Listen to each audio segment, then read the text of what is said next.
Welcome to Grammar Academy, dear student. We're going to discuss about the use of have or has. আমার এজন স্টুডেন্টে request পাঠাইছিল যে have has হেডর use কেনেকে হয় বাক্যত কেনেকে আমি হ্যাভ হ্যাজ হেড ব্যবহার কৰিব পাৰোঁ তাৰ বিষয়ে এটা ভিডিও দিব লাগে। তো হ্যাভ আৰু হ্যাজ টু আৰু হ্যাড টু এই দুটা পৃথক।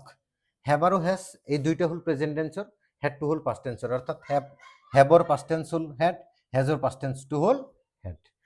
যিকেইটা জায়গাত হ্যাভ আৰু হ্যাজ ব্যবহার করা হবো ঠিক সেইকেইটা জায়গাতেই হ্যাড ব্যবহার করা হবো। তার মানে হ্যাডর কোনো নাম্বার পার্সন ধরাবন্ধা নাই, কিন্তু হ্যাভ বা হ্যাজর ধরাবন্ধা রুল এন্ড রেগুলেশন আছে। যদি সাবজেক্ট টু থার্ড পার্সন সিঙ্গুলার নাম্বার থাকে, মনে রাখিবা if the subject is in third person singular number then we should use has, otherwise have.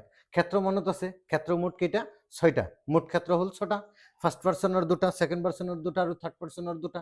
এই মোট ক্ষেত্র হল 6টা। তার ভিতৰত এটা ক্ষেত্ৰত হ্যাজ ব্যবহাৰ কৰা হয়, বাকি 5টা ক্ষেত্ৰত হ্যাভ ব্যবহাৰ কৰা হয়। অৰ্থাৎ যদি subjective first person third person singular number থাকে তেন্তে হ্যাজ, বাকি 5টা ক্ষেত্ৰত হ্যাভ ব্যবহাৰ কৰা হয়। আৰু 6টা ক্ষেত্র যে আমি গলো 6টা ক্ষেত্রতে পাস্ট টেন্সত গই হ্যাড ব্যবহার করা হব। মূলত মানে সিম্পল সেন্টেন্সের ক্ষেত্রতো হ্যাভ বা হ্যাজ বা হ্যাড টু ব্যবহার করা হয়, অর্থাৎ সিম্পল প্রেজেন্ট টেন্সও ব্যবহার করা হয়, সিম্পল পাস্টতো ব্যবহার করা হয়।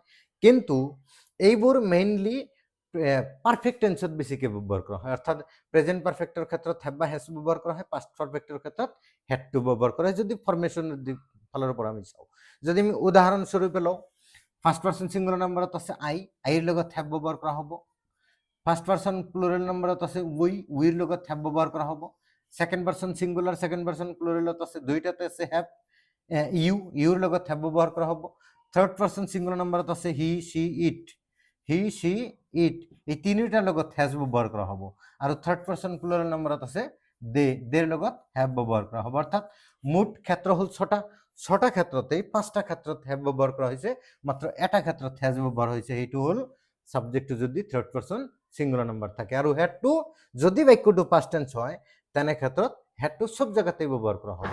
থার্ড পার্সন সিঙ্গুলার নাম্বারতো হ্যাড বহিব, বাকি সব ক্ষেত্রতেই হ্যাড ব্যবহার করা হ'ব। আশা কৰিছো আজিৰ ক্লাছটো বুজাত আহিছে। যদি কাৰোবাৰ কিবা সমস্যা আছে তোমালোকে কমেন্ট বক্সত কমেন্ট কৰি জনাবা। আমি নেক্সট ভিডিঅ'ত লগ পোৱাৰ প্ৰতিশ্ৰুতিৰে আজিলৈ শেষ কৰিছো। ধন্যবাদ।